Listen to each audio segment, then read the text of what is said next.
할렐루야. 오늘 새벽 기도에 참석하신 우리 성도님들을 환영하고 축복합니다. 오늘 주시는 하나님의 말씀은 민수기 22장 21절부터 35절 말씀입니다. 제가 가진 성경 구약 234페이지입니다. 제가 봉독하겠습니다. 발람이 아침에 일어나서 자기 나귀의 안장을 지우고 모압 고관들과 함께 가니 그가 감으로 말미암아 하나님이 진노하심으로 여호와의 사자가 그를 막으려고 길에 서니라. 발람은 자기 나귀를 탔고 그의 두 종은 그와 함께 있더니 나귀가 여호와의 사자가 칼을 빼어 손에 들고 길에 선 것을 보고 길에서 벗어나 밭으로 들어간지라. 발람이 나귀를 길로 돌이키려고 채찍질하니 여호와의 사자는 포도원 사이 좁은 길에 섰고 좌우에는 담이 있더라. 나귀가 여호와의 사자를 보고 몸을 담에 대고 발람의 발을 그 담에 짓누름에 발람이 다시 채찍질하니 여호와의 사자가 더 나아가서 좌우로 피할 데 없는 좁은 곳에 선지라. 나귀가 여호와의 사자를 보고 발람 밑에 엎드리니 발람이 노하여 자기 지팡이로 나귀를 때리는지라. 여호와께서 나귀 입을 여시니 발람에게 이르되 내가 당신에게 무엇을 하였기에 나를 이같이 3번을 때리느냐. 발람이 나귀에게 말하되 네가 나를 거역하기 때문이니 내 손에 칼이 있었다면 곧 너를 죽였으리라. 나귀가 발람에게 이르되 나는 당신이 오늘까지 당신의 일생 동안 탄 나귀가 아니냐. 내가 언제 당신에게 이같이 하는 버릇이 있었더냐. 그가 말하되 없었느니라. 그때에 여호와께서 발람의 눈을 밝히심에 여호와의 사자가 손에 칼을 빼들고 길에 선 것을 그가 보고 머리를 숙이고 엎드리니 여호와의 사자가 그에게 이르되 너는 어찌하여 네 나귀를 이같이 3번 때렸느냐. 보라, 네 앞에서 네 길이 사악함으로 내가 너를 막으려고 나왔더니 나귀가 나를 보고 이같이 3번을 돌이켜 내 앞에서 피하였느니라. 나귀가 만일 돌이켜 나를 피하지 아니하였다면 내가 벌써 너를 죽이고 나귀는 살렸으리라. 발람이 여호와의 사자에게 말하되 내가 범죄하였나이다. 당신이 나를 막으려고 길에 서신 줄을 내가 알지 못하였나이다. 당신이 이를 기뻐하지 아니하시면 나는 돌아가겠나이다. 여호와의 사자가 발람에게 이르되 그 사람들과 함께 가라. 내가 내게 이르는 말만 말할지니라. 발람이 발락의 고관들과 함께 가니라. 아멘. 영적인 눈을 들어보는가 라는 제목으로 하나님의 말씀 전하겠습니다. 오늘의 본문은 성경에서 굉장히 이색적이고 우화스러운 본문에 속합니다. 그러나 이 사건은 하나님의 초자연적인 능력으로 실제 일어난 사실에 기반한 이야기이지요. 하나님은 때때로 우리가 필요하다면 얼마든지 미물을 사용해서라도 깨닫게 하실 수 있는 분이심을 우리는 먼저 알아야 할 것입니다. 발람은 사람들에게 복채를 받고 복수를 행하는 사람이었습니다. 당대에 아주 유명하고 영향력 있는 선지자였죠. 그렇기 때문에 모압 관리들이 600km나 그런 거리나 되는 거리를 2번이나 가서 그를 모셔오게 된 것입니다. 독특한 것은 그는 히브리인이 아니었음에도 여호와라는 이름으로 예언을 했던 것인데 이는 아마 밧단 아람에서부터 여호와 신앙을 계승받아서 활동하던 복술자가 아닐까 추측됩니다. 그러나 그가 진짜 하나님의 사람이라고 보기는 힘듭니다. 왜냐하면 성경의 평가가 그에 대해서 매우 부정적이기 때문인데요.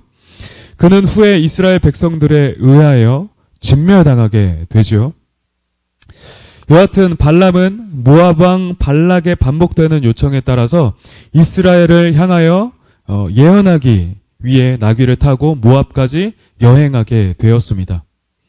그런데 그가 나아감으로 인하여 하나님은 진노하셨고 그를 죽이고자 여호와의 사자가 칼을 빼어 들고 포도원에서 마주 서 있는 것이었습니다. 그런데 분명 앞 본문에서 여호와는 너는 함께 가라. 그리고 내가 내게 이르는 말만 준행할지니라 말씀하셨는데 왜 발람을 죽이려고 하셨을까요? 뭔가 모순되는 것 같지 않습니까? 우리는 발람의 언행을 통해 이를 추측할 수가 있는데 발람은 22장 12절에서 하나님께 분명 말씀을 받아 그들을 따라가지 말며 이스라엘을 향해 저주하지 말라는 말씀을 들었습니다. 그런데도 발람은 그의 탐욕 때문인지 사신들의 2번째 요청에 여호와께서 내게 무엇을 말씀하시는지 알아보겠다고 애매한 태도를 취하기 시작한 것이었습니다. 우리는 이를 통해서 발람의 마음이 재물과 성공의 유혹에 크게 흔들렸음을 추측할 수가 있습니다. 그리고 모압 땅에 가는 것이 하나님의 뜻에 순종함보다 자신의 성공을 위하여 가는 의도임도 우리는 알 수가 있는 것이죠. 그러므로 여호와의 사자는 발람에 대해 이스라엘을 향해 저주하지 못하도록 다시 한번 강하게 주지시키고자 하신 것이었습니다. 그때 포도원에서 여호와의 사자는 칼을 빼들고 발람을 죽이고자 서 있었습니다. 그런데 그 여호와의 사자를 본 것은 오직 나귀뿐이었죠. 그래서 나귀는 포도원 밭으로 들어가 피신하게 됩니다. 그러자 타고 있던 발람은 나귀를 이상하게 여겨서 채찍질을 하게 됩니다.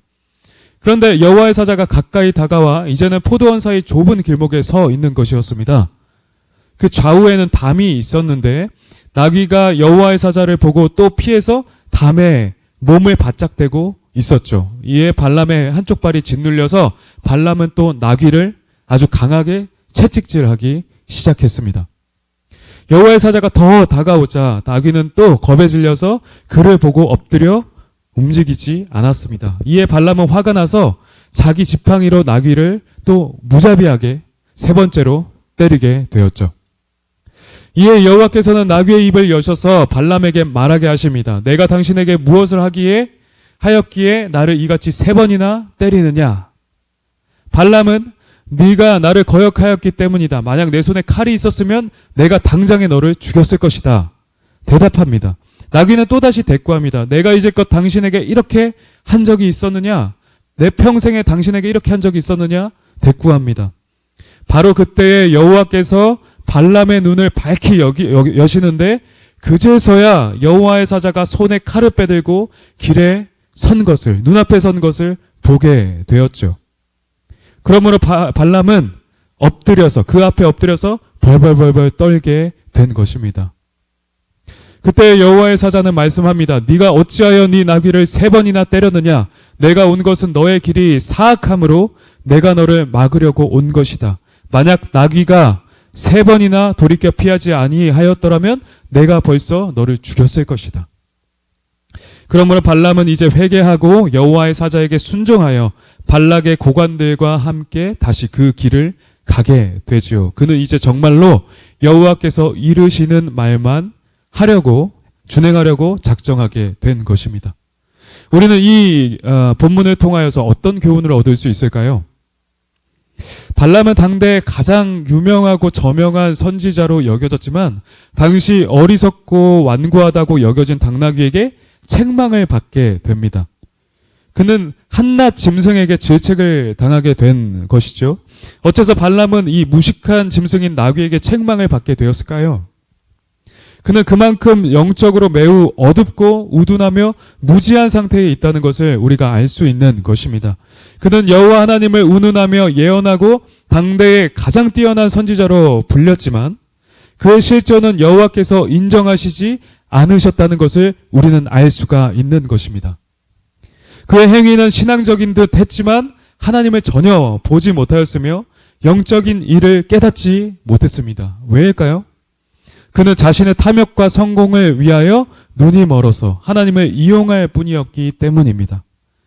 자기의 명성과 재물, 성공과 번영을 위하여 하나님을 이용하고 그를 통해 자신의 탐욕을 만족시키는 부정한 사람이었습니다. 그렇기 때문에 영적인 일에 대해서 무지했으며 그러한 상황들을 결코 깨달을 수조차 없었죠.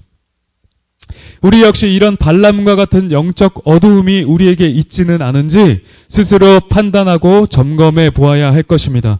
과연 자신이 모든 상황을 제대로 보고 판단하고 있는지 아니면 영적인 무지함 가운데 있지는 않은지 점검해 보아야 한다는 말입니다.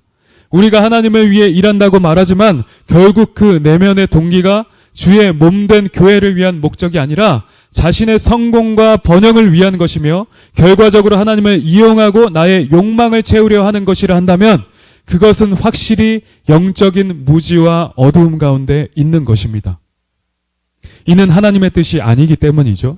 여러분은 여러분의 일하는 것이, 또 교회에서 사역하는 것이, 또 무언가를 도모하는 것이 하나님의 나라와 그 하나님의 영광을 위한 일입니까? 아니면 단순한 자신의 성공과 번영을 위한 일입니까? 우리는 이것을 점검함으로 우리의 눈이 밝은지 어떠한지를 점검할 수가 있게 되는 것입니다. 여러분은 현재 여러분의 도모하는 일과 사역 중 그것을 하려는 내면의 동기가 지금 어디에 초점이 맞춰져 있으십니까? 그 일이 진정 하나님의 영광을 위한 일입니까? 아니면 자신의 야망을 위한 일입니까? 우리가 만약 하나님의 뜻을 거부하고 하나님을 앞세운 채로 나의 영광만을 위하게 된다면 그 일은 결국 언젠가 다 들통나게 될 것이며 하나님이 판단하시고 그 사람에게 그 책임을 묻게 될 것입니다. 그리고 나귀가 말을 하며 책망하는 듯한 그런 괴이하고도 굴욕적인 사건들이 일어나게 하실 것이죠. 우리의 모든 행사는 불꽃 같은 눈동자를 지니신 하나님 앞에 어떤 것도 숨길 수 없기 때문입니다. 하나님은 우리의 일거수일투족을 아시며 우리의 마음의 숨은 동기까지도 전부 아시는 분이십니다.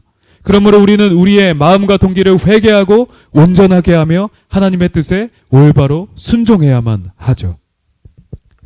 무엇보다 우리는 주께서 우리의 영적인 눈을 활짝 열어주셔서 우리로 바로 보게 해주시라고 간구해야 할 것입니다. 마치 엘리사 선지자의 간구를 통하여서 청년의 눈이 열림으로 온 산에 가득한 불말과 불병거를 보았던 것처럼, 보게 된 것처럼 우리는 주께서 성령을 통해 우리의 영적 눈을 열어주셔서 우리로 모든 상황들을 바로 보게 해주시라고 간구해야 할 것입니다. 그러할 때 우리는 하나님의 뜻을 제대로 분별하며 나의 야망이 아닌 하나님 나라와 그 뜻에 온전히 순종할 수 있게 될 것이기 때문입니다. 매사 겸손하게 엎드려서 하나님께 묻고 하나님의 기쁘신 뜻에 순종하는 여러분 되시기를 주님의 이름으로 축복합니다. 영적인 눈이 열려서 바로 보며 하나님 나라와 그 의를 위하여서 온전히 쓰임받는 여러분 되시기를 주님의 이름으로 축복합니다. 아멘. 이 시간 함께 주신 말씀을 가지고 기도하도록 하겠습니다. 이 시간 기도하실 때 하나님 우리의 눈을 열어주셔서 우리의 모든 상황을 바로 보게 하여 주시고 하나님의 진정 원하시는 뜻을 분별하게 하여 주시옵소서.